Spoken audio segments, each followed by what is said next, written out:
Bonjour à tous. Merci de nous avoir rejoints dans cette session. Mon nom est Firdaus Oussidhoum. Je suis conseillère exécutif de Monsieur le Président du Conseil communal de la ville de Tanger. Et, il m'a demandé, il est pris dans des rendez-vous avec Monsieur le Wali actuellement. Il nous rejoindra plus tard dans la session. Mais il m'a demandé de commencer la représentation de la ville de Tanger parce que pour lui, cette session est très importante. Elle est le fruit d'un travail de longue haleine qui a été fait entre la mairie, je parle avec les termes CGLU, avec la mairie de Tanger et l'agence de coopération GIZ et avec une grande motivation de la part de l'équipe des deux côtés. Donc, ce projet est un projet très spécial pour le maire. C'est un projet, surtout lui qui est président actuellement du service public de l'eau sur la région et dans le cadre de la vision verte qu'il veut apporter à la ville de Tanger. Ce projet est stratégique pour le président. Donc nous sommes réunis aujourd'hui dans le cadre de ce congrès mondial de CGLU pour ce moment important. C'est le lancement officiel de la vision Tanger 2050, eau circulaire, métropole résiliente. Telle est la vision qui a été définie entre les deux équipes avec la vision politique du président. Pendant les 60 prochaines minutes, nous n'allons pas seulement présenter un document, nous allons raconter comment une ville a décidé de repenser en profondeur son rapport à l'eau et comment Tanger peut devenir une source d'inspiration pour d'autres territoires, ici comme ailleurs dans le monde. Pour cela, nous écouterons d'abord les voix institutionnelles qui portent cette vision, puis nous donnerons la parole aux femmes et aux hommes qui la font vivre sur le terrain. Et je vous invite à entrer avec nous dans cette histoire collective. Je voudrais commencer par donner la parole à Madame la directrice de l'urbanisme, Madame Badria Bejeloun, car l'eau et l'urbanisme sont indissociables, n'est-ce pas, Madame la directrice? Pour nous éclairer sur la dimension nationale et réglementaire de cette démarche, je vous prie de prendre la parole.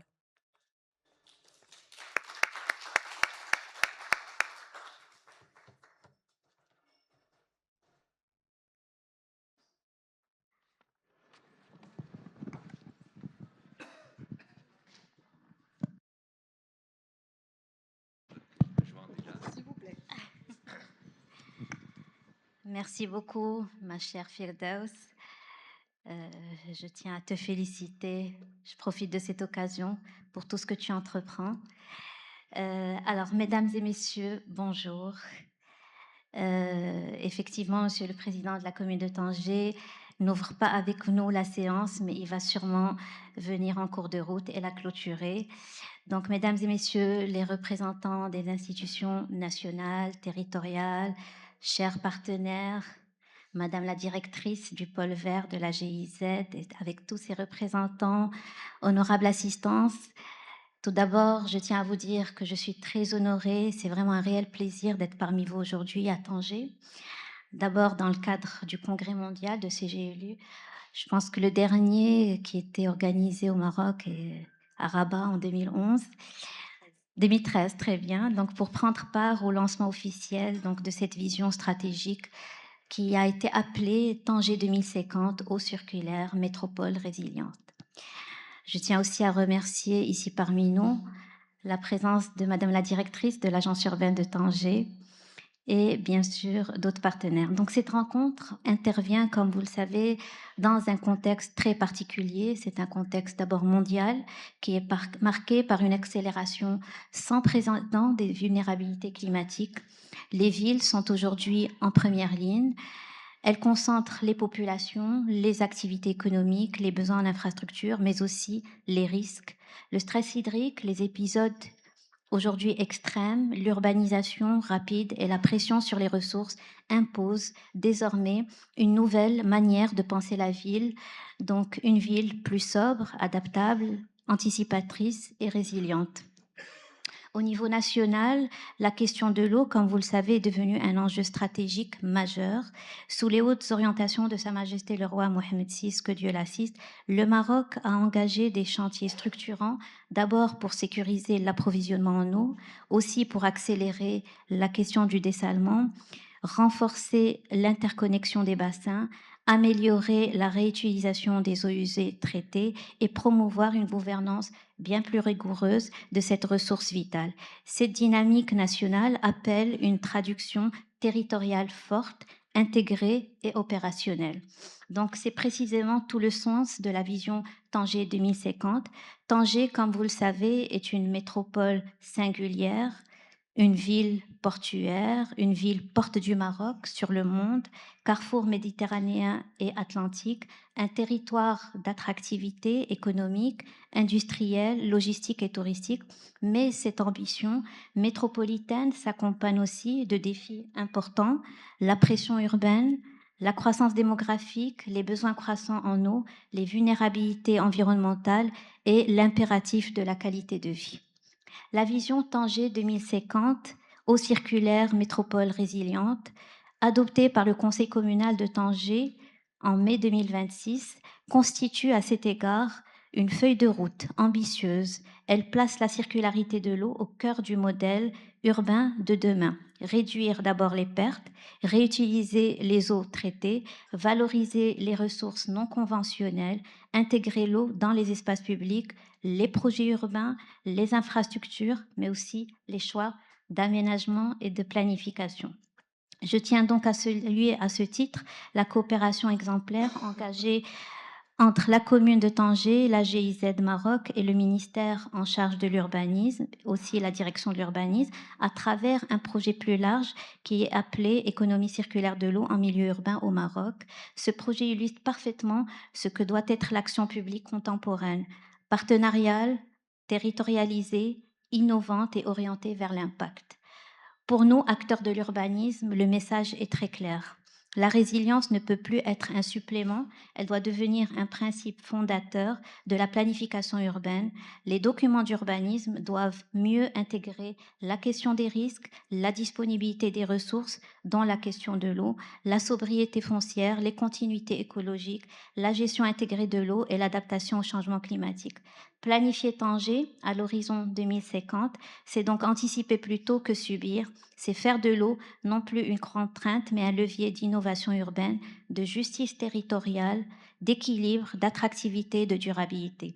Je vous souhaite donc à tous plein succès à cette session et forme le vœu que la vision Tanger 2050 devienne réellement une référence nationale et internationale pour les villes qui veulent conjuguer développement, résilience et préservation des ressources. Et je vous remercie. Merci. Merci beaucoup, Madame la directrice. C'est un honneur de vous avoir avec nous en tant que ville de Tanger sur ce projet et d'avoir votre appui continu. Les ressources du territoire doivent être planifiées comme toutes les ressources, qu'elles soient urbaines ou rurales. Et votre rôle en tant que directrice d'urbanisme est clé dans ce sens-là. Merci beaucoup de nous accompagner dans la démarche, mais aussi dans la journée d'aujourd'hui pour ce lancement important. Merci beaucoup. Je voudrais maintenant passer la parole à Monsieur Niels Huhn, représentant de la GIZ. La GIZ accompagne, la GIZ Maroc accompagne la ville dans cette démarche. Quels seraient vos mots pour le lancement de ce partenariat important? Merci beaucoup, Madame Firdaus. Merci beaucoup, Madame Benjeloun. C'est un plaisir d'être ici aujourd'hui parmi nous et sur ce congrès de UCLG pour le lancement officiel de la vision Tanger 2050. Alors, honorable assistance, chers collègues de la commune de Tanger, chers partenaires, chère direction de l'urbanisme et les autres partenaires, tous ceux qui ont participé et qui sont impliqués dans ce travail commun. Vraiment un plaisir d'être ici. Moi, je représente la coopération allemande, la GIZ Maroc. Et le lancement de la vision Tanger 2050, eau circulaire, métropole résiliente, c'est le couronnement d'un travail intensif de plusieurs mois, de plusieurs années, un travail collaboratif, travail participatif avec la commune de Tanger et tous les acteurs territoriaux. Donc, dans le cadre, comme ça a été déjà expliqué par Madame Benjeloun, dans le cadre de ce partenariat stratégique entre la coopération allemande avec le ministère de l'Aménagement du territoire et de l'urbanisme, on met en œuvre avec les acteurs locaux et notamment la ville de Tanger et aussi d'autre part la commune de Marrakech aussi, et je salue les collègues, on met en œuvre ce projet ambitieux de l'économie circulaire de l'eau en milieu urbain. Donc là, il s'agit vraiment d'une tâche vaste et ambitieuse de rendre les villes marocaines plus sensibles à l'eau. Au niveau du Tanger, l'objectif est clair, de rendre Tanger plus résiliente face au changement climatique et d'orienter davantage, dès le départ, son urbanisme et son développement urbain vers les défis actuels et encore plus les défis futurs qui représentent les inondations, mais en même temps la pénurie d'eau et ainsi que la dégradation de certains cours d'eau. Donc, en coopération avec tous les acteurs au niveau du territoire, on a pu faire un diagnostic approfondi sur la question et la gestion des eaux en milieu urbain. Ensemble, et je suis ravi après avoir un panel avec ceux qui ont principalement contribué à cette vision. Donc, on a pu élaborer cette vision d'une façon participative, où on peut vraiment dire ça, pour la première fois, pu rassembler les différents acteurs de la politique, de l'administration, de l'urbanisme, de la gestion de l'eau, de la disposition d'eau potable, de l'assainissement, dans un cadre participatif pour arriver pour dresser un constat sur les défis actuels de l'eau au niveau de Tanger et aussi penser bien sûr sur les réponses et les solutions techniques de gouvernance, etc., qu'on peut apporter ensemble pour mieux rendre cette ville, cette très jolie ville, encore plus résiliente pour le futur. Donc aujourd'hui, nous saluons énormément le lancement de cette vision stratégique parce que c'est une stratégie commune, partagée, courageuse par son innovation. Elle est pratique avec des mesures claires et définies et à mon avis, elle montre clairement l'engagement des acteurs impliqués, notamment la commune de Tanger, en faveur de la protection de ces ressources en eau et à la fin en faveur de la protection de ses citoyens. Donc, pour nous, c'est une condition idéale pour ceux qui élaborent la politique urbaine actuellement, mais encore plus future. Donc maintenant, on peut dire que Tanger dispose d'une base commune, d'une compréhension commune, d'une coordination plus efficace entre ces acteurs pour cette vision, pour mettre en œuvre cette vision sur laquelle chacun peut s'appuyer. Nous, la GZ Maroc, on est engagé auprès de la commune, auprès de Tanger, et bien sûr, toutes les Tangérois et Tangéroises aussi dans l'opérationnalisation de sa vision. Merci beaucoup.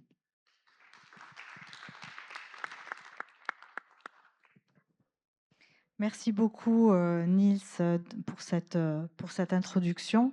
Je crois que nous avons la vision Tanger 2050 en images pour tous les participants. S'il vous plaît.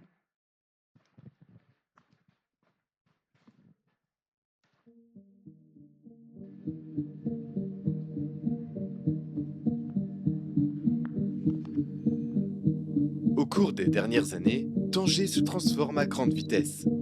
Métropole en pleine expansion, la ville connaît une croissance urbaine, démographique et économique sans précédent. Mais derrière cette dynamique émergent aussi de nouveaux défis. Stress hydrique, changement climatique, pression sur les ressources, inondations récurrentes. L'eau devient aujourd'hui un enjeu central pour l'avenir du territoire. Face à ces transformations, une question se pose. Comment construire une ville plus résiliente, plus durable et plus adaptée aux défis futurs? Et si l'eau devenait non plus une contrainte, mais un levier pour transformer la ville? La modélisation que nous avons faite, elle a permis de montrer qu'une planification urbaine maîtrisée, croisée avec l'économie circulaire de l'eau, il permet de diminuer l'aggravation des problématiques d'inondation. Il est possible, en ayant des actions qui peuvent complètement s'intégrer dans l'aménagement paysager d'une ville et son aménagement aussi urbain, permettre de diminuer les volumes à gérer, soit pour le réseau d'assainissement, soit pour les cours d'eau qu'il faudra aménager pour protéger les villes. Pour dresser un constat concernant l'eau et l'urbanisme dans la ville de Tanger, le projet Économie circulaire de l'eau en milieu urbain a d'abord rassemblé, et ça pour la première fois au Maroc, les différents acteurs de la ville, notamment la commune et les collectivités territoriales, l'agence urbaine, SRM et Amondis, l'ABHL, le secteur privé et aussi la société civile, afin de discuter des problématiques et d'apporter ensemble des éléments de réponse. Donc c'est une approche participative qui a pu donner naissance à une vision commune pour la ville de Tanger à l'horizon 2050. Et s'appuie sur un plan d'action qui inclut, à titre d'exemple, l'accompagnement du secteur industriel vers une meilleure efficacité hydrique, la gestion des eaux pluviales dans les projets urbains, la protection et la réqualification des oueds, ou encore la mise en place d'un organe de pilotage multi-acteurs. Une transformation majeure consistera à la création d'une nouvelle génération de documents d'urbanisme qui mène à repenser l'urbanisme à partir de l'eau. Et par conséquent, l'eau ne sera plus une menace, mais deviendra le point de départ de la planification urbaine. Chaque projet urbain ou de construction devra intégrer dans ce cycle de vie le cycle naturel de l'eau, c'est-à-dire son infiltration, son stockage et sa valorisation. Et cela par l'intégration progressive des exigences de perméabilité du sol au règlement d'aménagement pour terminer ou pour faire de la ville de Tanger une véritable ville éponge capable d'absorber et gérer naturellement ses eaux pluviales. La circularité de l'eau constitue une approche innovante dans la gestion des ressources hydriques de la ville. Et Tanger possède déjà des expériences encourageantes, notamment à travers la réutilisation des eaux usées traitées dans l'arrosage des espaces verts de la ville. Et cela a permis d'économiser des millions de mètres cubes d'eau potable annuellement. Alors, dans ce contexte, la vision Tanger 2050 propose une approche globale qui relie des questions de l'eau, de l'aménagement urbain et de développement durable. En plus de ça, donc, cette vision il favorise une meilleure coordination entre les différents acteurs du territoire pour construire une stratégie commune en matière de l'eau et de renforcer la résilience urbaine de la ville de Tanger. La vision Tanger 2050 est une nouvelle manière de penser la ville. Une invitation à agir autrement. Construisons dès aujourd'hui la Tanger résiliente, durable et innovante de 2050.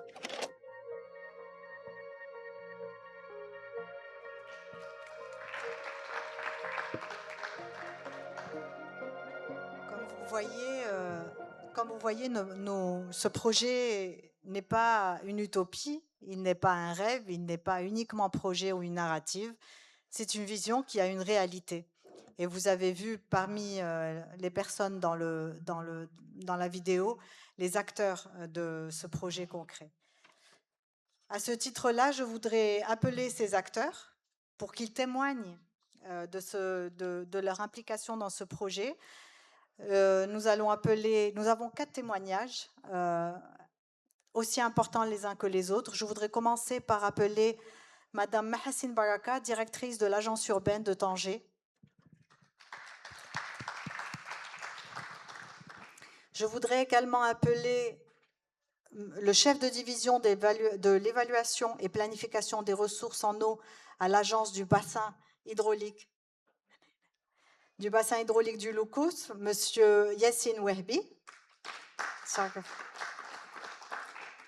Je voudrais aussi appeler Monsieur Abdelaziz Belhaj, directeur opérationnel d'Amandis.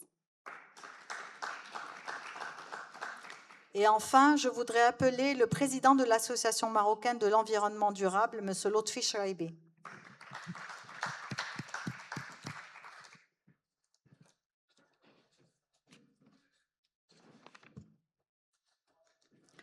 Merci à toutes, à vous quatre d'être présents avec nous aujourd'hui pour ce lancement important. Je crois que j'ai gardé c'est le tien, Mahathine, j'étais assise. Voilà. Merci à tous les quatre d'être avec nous aujourd'hui. La question qui se pose, c'est l'application et comment générer la coopération la plus efficace et efficiente pour obtenir l'objectif de la vision et l'implémenter au niveau des territoires. Je voudrais commencer par vous, Madame la directrice. Concrètement, comment la circularité de l'eau se traduit-elle dans les documents d'urbanisme de Tanger, du schéma directeur au plan d'aménagement? Le plan est déjà passé. Est-ce qu'il y a encore moyen de relancer et d'inclure ces thématiques dans le plan? La parole est à vous. Merci, Madame Ferdows. Merci d'abord pour l'invitation. Donc voilà, on a travaillé avec la GIZ pendant assez longtemps et heureusement maintenant on a le fruit, on a déjà le fruit.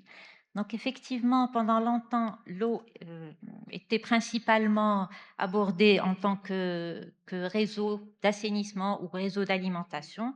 Mais aujourd'hui, nous essayons de changer cette vision et bien sûr, l'eau devient maintenant l'élément essentiel de la planification urbaine. Donc concrètement, cela signifie que lorsque nous réfléchissons ou nous dessinons la ville de Tanger, nous ne regardons plus uniquement là où construire, mais il faut d'abord penser comment préserver les équilibres hydrologiques du territoire. Donc nous accordons bien sûr davantage d'importance aux oueds, aux vallées, aux zones d'infiltration, aux zones bien sûr à risque d'inondation. Donc, et dans le document d'urbanisme, c'est ce qu'on a essayé de faire, c'est que bien sûr, il y a deux échelles. Il y a la première échelle qui est une échelle stratégique et qui est le SDO, portée par le SDO. Donc, dans ce SDO, bien sûr, le SDO, il vise à intégrer l'eau comme un élément structurant dans le projet territorial. Il s'agit de passer d'une forme linéaire, c'est-à-dire de prélever l'eau, de consommer et de rejeter, à une approche bien sûr circulaire, qui soit circulaire, penser bien sûr à réduire la consommation, la réutilisation, le recyclage et bien sûr la valorisation de notre ressource en eau. Bien sûr, tout ça afin de renforcer la résilience climatique et hydrique du territoire. Donc voilà, la deuxième échelle est une échelle plutôt opérationnelle, réglementaire, et qui est le plan d'aménagement. Donc elle consiste à traduire ces orientations stratégiques à des dispositions techniques, purement techniques, bien sûr parlant de la perméabilité des sols, la gestion des eaux pluviales, etc. Et bien sûr, nous évoluons progressivement d'un urbanisme qui s'adapte à l'eau vers un urbanisme qui se construit avec l'eau et autour de l'eau. Voilà. Donc, et cette vision, bien sûr, cette vision Tanger 2050 nous conforte dans cette orientation en affirmant que l'eau doit être intégrée dès la conception dès le dessin plutôt de choix d'aménagement et non traité comme une problématique technique à la fin du processus. Voilà. Merci beaucoup. Merci beaucoup, Madame la directrice.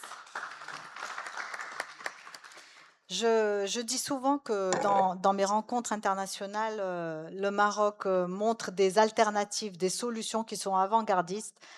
Vraiment, le fait de planifier le territoire en prenant en compte déjà les ressources hydriques ici, mais aussi les ressources naturelles en général, c'est vraiment une alternative avant-gardiste. Félicitations pour cela, Madame la directrice. Et je pense que justement, c'est une des dimensions que disait Niels tout à l'heure sur le fait que ce soit le premier exemple comme ça au Maroc, n'est-ce pas Niels? C'est ce que vous étiez en train de dire. Donc ce n'est pas facile. Félicitations et merci pour cela au nom des citoyens. Maintenant, je voudrais passer à Monsieur Yassine Ouehbi. La ressource à l'échelle du bassin et de la réutilisation est la clé un peu de ce jeu, la relation entre la ville et son territoire hydraulique. En quoi cette vision change-t-elle la manière d'envisager la relation entre Tanger et sa ressource en eau à l'échelle du bassin? Merci. Alors tout d'abord, je dois nous féliciter tous pour cette vision stratégique qui marque une nouvelle étape dans notre planification urbaine basée sur l'intégration du concept gestion de l'eau ou bien gestion intégrée et durable de l'eau. Et dans ce sens-là, je voudrais dire que cette approche ou bien cette vision, elle ne prend plus le caractère des ressources en eau comme juste une satisfaction des besoins ou bien une mobilisation des ressources pour faire face à des besoins, mais plutôt prendre en considération que ces ressources-là devront être gérées de manière durable et prendre en considération le caractère aménagement des cours d'eau et intégrer toutes nos cours d'eau qui traversent la ville de Tanger, sachant qu'il y en a plus de 8 cours d'eau qui traversent la ville, comme un levier stratégique d'aménagement territorial et d'aménagement paysagère. Et là, je citerai l'exemple du cours de Mrora, qui a connu une évolution, une révolution au fil des années en termes d'aménagement. Et actuellement, il y a tout un projet qui est en cours de montage, en préparation à la Coupe du Monde 2030, c'est de rendre cet espace-là, qui est connu par les odeurs nauséabondes, etc., comme un espace d'attraction et d'aménagement urbain, tout en intégrant le concept d'aménagement paysagère et garantir son fonctionnement hydraulique normal, sachant que la ville de Tanger a connu une croissance importante en termes de population, ce qui s'est traduit naturellement sur la demande en eau, qui est passée de 80 millions en 2018 à plus de 100 millions à partir de 2022. Ceci dit, soit une évolution qui est très importante, et ce qui a nécessité la mobilisation et la mise en place d'un certain nombre de solutions pour garantir la satisfaction de la demande. Bien sûr, tout cela, et comme tout le monde le sait, il y a une mobilisation des eaux conventionnelles qui est mise en place, et aussi une garantie de la ressource à travers la construction d'une station de dessalement qui permettra de couvrir les besoins en eau de la ville de Tanger au-delà de 2050. Bien sûr, tout cela doit être conjugué à des actions qui seront mises en place, notamment la continuité des efforts d'aménagement des cours d'eau. Bien sûr, avec l'effet des changements climatiques, on assiste de plus en plus à des crues plus violentes et avec des inondations qui sont de plus en plus fréquentes, et dont l'impact est de plus en plus ressenti et mesuré sur place. Bien sûr, on travaille actuellement en collaboration avec l'agence urbaine sur la mise en place du plan sur le PPRI, c'est le plan de prévention contre les risques d'inondation au niveau de toute la préfecture de Tanger ACELA et principalement la ville de Tanger, et qui sera le premier document à l'échelle de notre zone qui sera dérivé de la loi de 2380 qui prescrit que toute province, toute commune doit se doter de son propre document et de son propre plan de prévention, qui sera une feuille opposable auprès de tout le monde et qui intégrera le concept inondation dans tous les documents de l'urbanisme. Bravo. Bravo. Ce que vous êtes en train de décrire me ramène à deux choses essentielles. La première, c'est les pertes et préjudices. C'était un des premiers points qu'on a discuté avec Niels dans la mairie dans une de nos réunions. Et là, justement, vous parlez de cet impact du changement climatique avec sa référence à l'eau.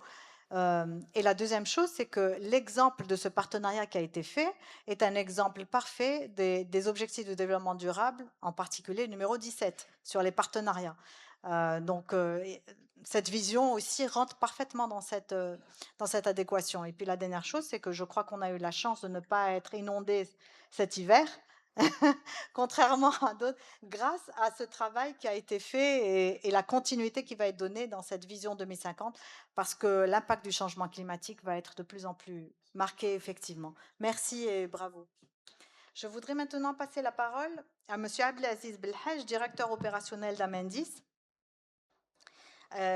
Vous apportez le point de vue de l'exploitant, M. Belhaj. Infrastructure, la performance des réseaux et les innovations opérationnelles. Alors, de votre point de vue, quelle valeur ajoutée cette vision apporte-t-elle à la gestion des services d'eau et d'assainissement?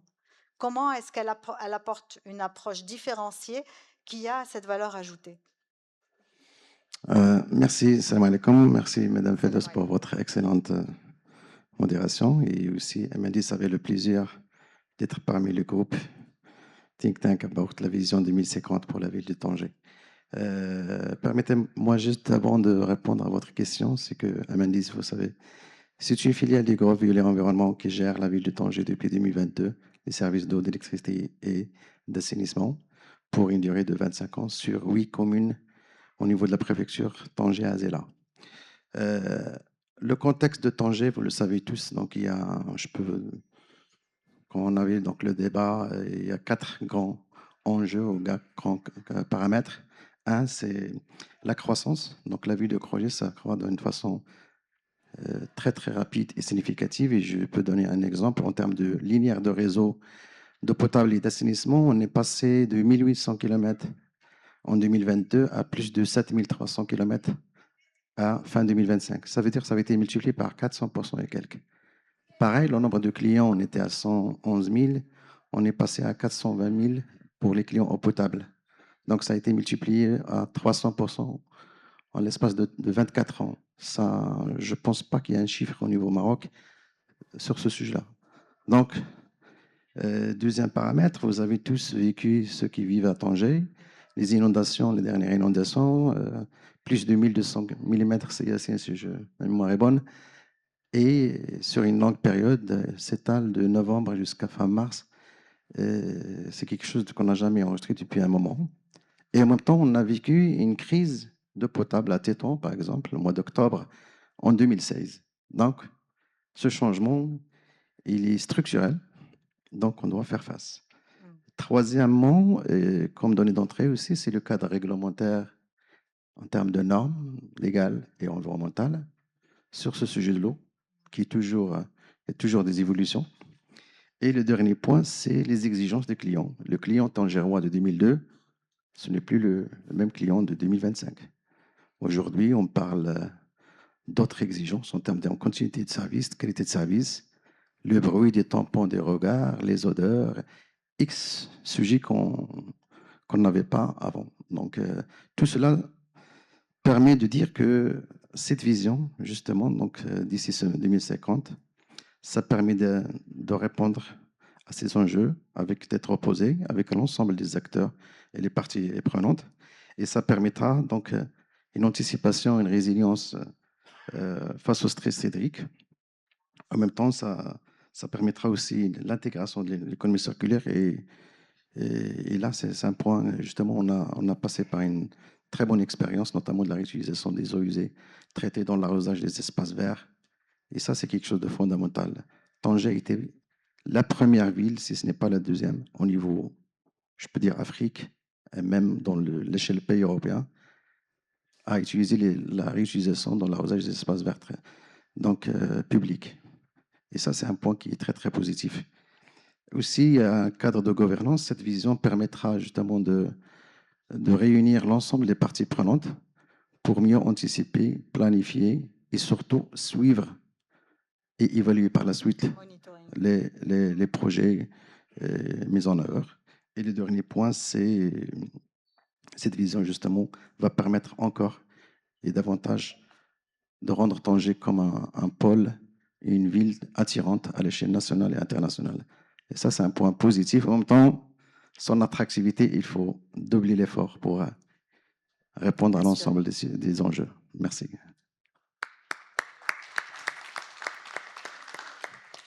Merci Merci beaucoup, monsieur le directeur.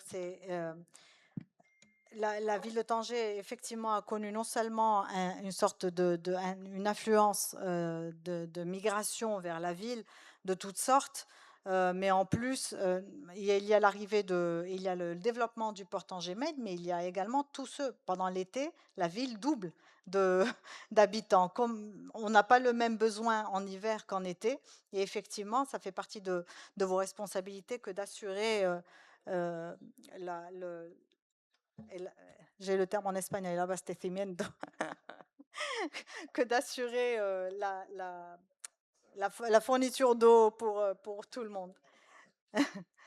Merci bien, merci beaucoup. Donc, je voudrais passer maintenant au président de l'Association marocaine de l'environnement durable, Lotfi Shraibi. Ça fait bien longtemps qu'on n'a pas pu avoir de longues conversations, vous et moi. Je voudrais centrer sur l'appropriation citoyenne. Et avoir votre témoignage depuis cette perspective. Une vision de l'eau ne réussit que si les citoyens l'adoptent et la font à eux. Quel rôle pour la société civile dans le suivi et la redevabilité de cette vision? Monsieur Belhaj parlait tout à l'heure, parlait juste maintenant du monitoring. Est-ce que ce n'est pas lié, la question de la transparence, et puis en même temps de pouvoir intégrer les citoyens dans les décisions, la structure de société civile, qu'elle sache, il y a la partie sensibilité, il y a la partie responsabilité. Qu'avez-vous à nous dire? Merci, Madame Fegdaus, pour cette introduction. Et avant de commencer, je souhaite vivement d'abord, on se félicite Tous. pour cette belle vision et aussi on félicite la commune de Tanger et la formidable équipe de la GIZ pour cet exploit parce que je pense que c'est le début d'une vision qui va nécessiter, bien sûr, c'est un défi parce que c'est Bien facile sûr. de dire vision 2050, mais je pense que c'est un challenge qui doit être pour nous tous de commencer dès aujourd'hui avec vraiment des plans et des mesures opérationnelles. Alors, pour être vraiment à comment voir le rôle déjà du citoyen par rapport à cette vision, moi je retiens le terme résilience. Et en écoutant aussi les différentes interventions, je vais juste rappeler que le citoyen tangérois, dans tous, rien qu'un petit historique par rapport à ce que traversait sa ville. Une sécheresse. On était dans une phase où il y avait des restrictions sévères d'eau, déjà. Certaines activités économiques ont été pratiquement interdites pendant des heures, notamment les lavages auto et tout ça. Donc, ça veut dire et aussi tout ce qui est hammam et tout ça. Et on est passé juste après à un autre type de gestion qui est une gestion des inondations qui était vraiment très, très imprévisible. Et on a les chiffres qui, vraiment, c'était des chiffres et c'était... Alors, dans tout ça, donc ça veut dire que moi, je pense que je retiens le mot-clé, comment on va préparer un citoyen résilient. Ça veut dire qu'il a un esprit et il a un état d'esprit de comprendre qu'aujourd'hui, on ne peut plus aller avec juste un esprit de campagne de sensibilisation, ou bien de ponctualité. Très souvent, on va dans des programmes malheureusement ponctuels. D'accord? Quand on a dit, par exemple, il y a la sécheresse, oui, il faut sensibiliser. Et dès que on passe au vert et les précipitations sont au vert et on a des réserves, ça y est, on passe. Donc, je pense qu'il y a un exercice pédagogique très important à adopter tous, par toutes les parties prenantes, par rapport justement quel programme et quel message de sensibilisation. C'est de dire qu'aujourd'hui, pour penser à cette circularité, la circularité, ce n'est pas uniquement rendre l'eau, réutiliser l'eau, mais c'est aussi réduire la consommation. Et ça doit être quelque chose qui doit se faire d'une façon intégrée, systématique, spontanée, même si on a les ressources nécessaires. Et je pense que ça, c'est le premier point de départ par rapport à cet exercice du rôle du citoyen. Le citoyen, bien sûr, il doit être impliqué. Et je pense que le meilleur moyen, c'est de sensibiliser, Nous, dans l'Association marocaine pour un environnement durable, notre vision a été toujours de dire, quand on veut sensibiliser, il ne s'agit pas uniquement de sensibiliser les petits. Moi, très souvent, les gosses, les enfants sont mieux sensibilisés que nous. Ils sont plus disciplinés que nous. Quand on passe d'un exercice de sensibilisation, il faut que ça concerne aussi les adultes, les citoyens, les quartiers et expliquer. Parce que très souvent, il y a pas mal de programmes, il y a pas mal d'initiatives, action climat, changement climatique. Le citoyen, qu'est-ce qu'il voit avec le terme résilience ou bien avec le terme action climatique? L'action climatique, c'est préserver l'eau et comment le préserver au quotidien. Donc, ce que je veux dire, c'est qu'il faut que les programmes de sensibilisation concernent toutes les composantes donc des citoyens, pas uniquement les petits. Innover dans la façon de le faire, ça c'est dans l'approche, ça c'est vraiment important. Aller dans les quartiers, expliquer. Il y a aussi un savoir-faire ancestral intéressant. On a l'expérience du Scudo de Tétouan. On a aussi la récupération des eaux pluviales qui se faisait et qui se faisait aussi à Tanger dans les quartiers. On peut s'inspirer de ces pratiques pour rendre la question de la réduction de la consommation, quel que soit le bilan de la saison pluviale ou pas, un acte qui est spontané et un acte qui est acquis et qui est intégré aussi dans l'amélioration du cadre de vie. Parce que finalement, il faut aussi montrer l'intérêt aux citoyens, comment ce genre d'action, avec bien sûr le concours, que ce soit des autres acteurs, l'agence urbaine, l'exploitant, de comment on peut améliorer le cadre de vie et avoir, parce que le risque, c'est d'avoir certainement peut-être des espaces verts. Imaginons qu'on est dans une période de sécheresse, on va avoir des espaces verts mal, par exemple, arrosés, ou bien réduire cette portion d'espace vert. Et donc, le but, c'est de dire que tout cela, on l'intègre dans une amélioration du cadre de vie. Merci beaucoup.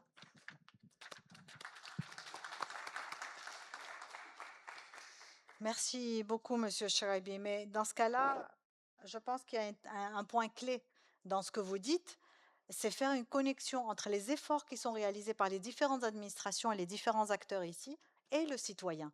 Donc depuis votre maison, depuis votre maison, la structure société civile que vous êtes, comment est-ce que vous pensez bien faire le pont entre ces deux jonctions? Moi, je pense que la meilleure... C'est bon. Le plan je pense que le point je dirais l'espace favorable pour ça, c'est de dialoguer, c'est de créer des initiatives vraiment citoyennes participatives. Je pense que le programme GIZ, Eau Économie Circulaire, a déjà entamé un travail très intéressant parce que dans le processus, on a eu pas mal de rencontres où on s'écoute.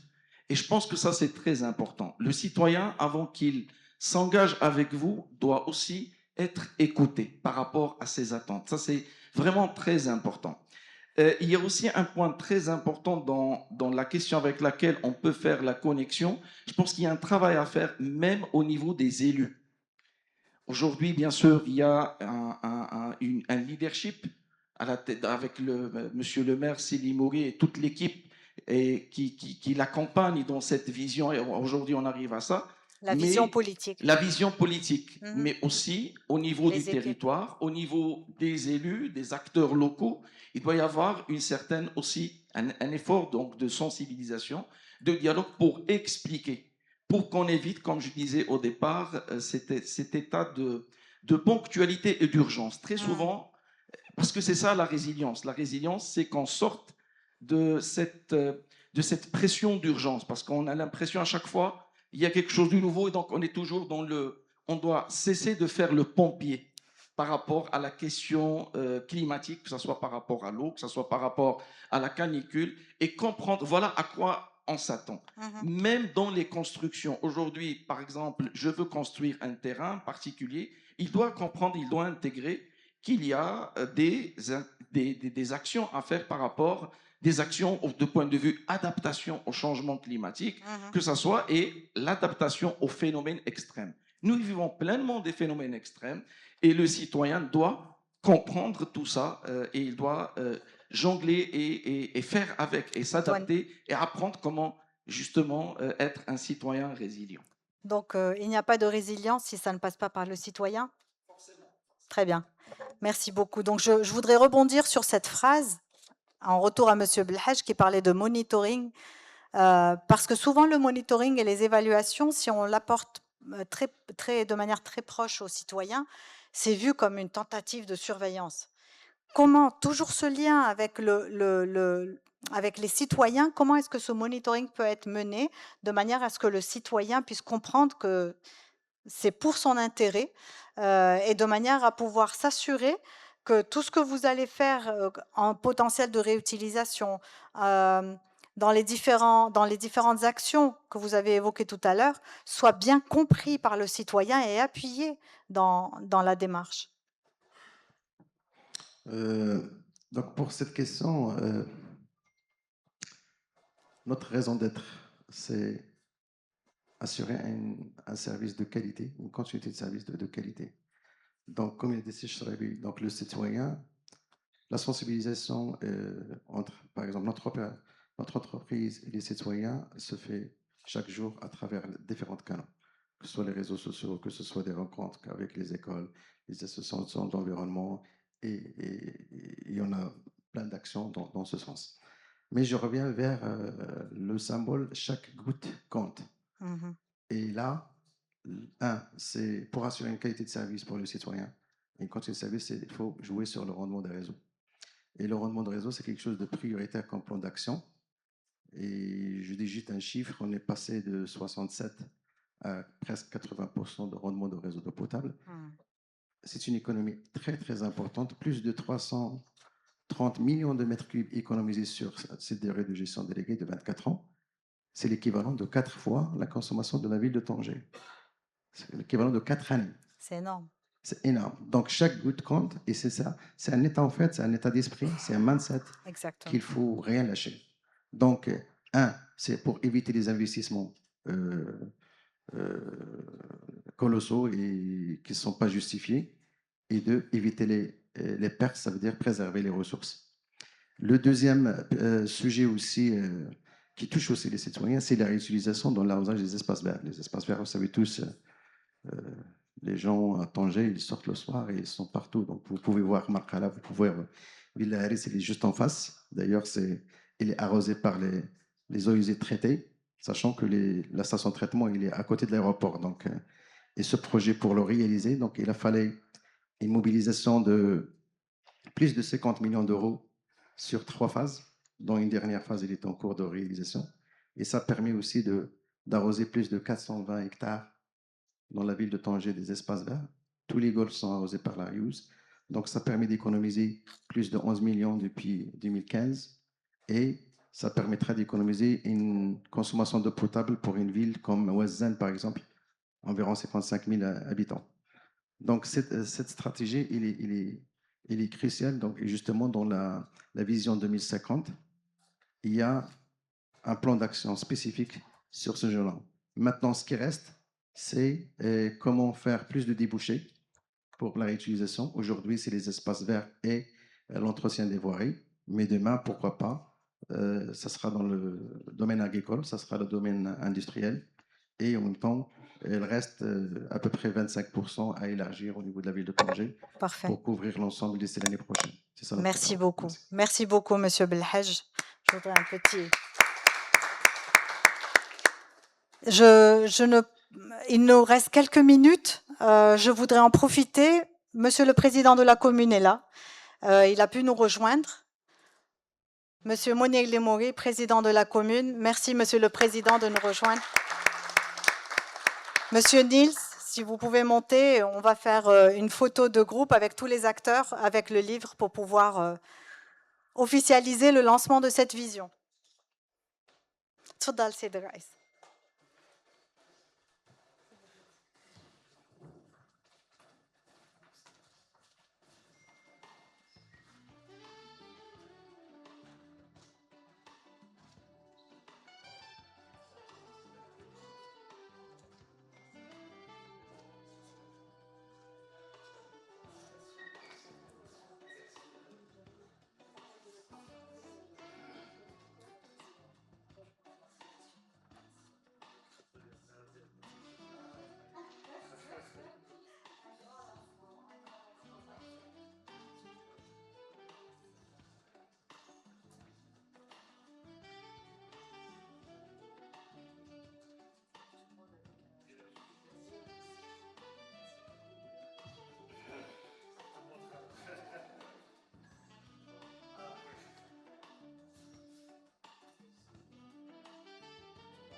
Merci bien.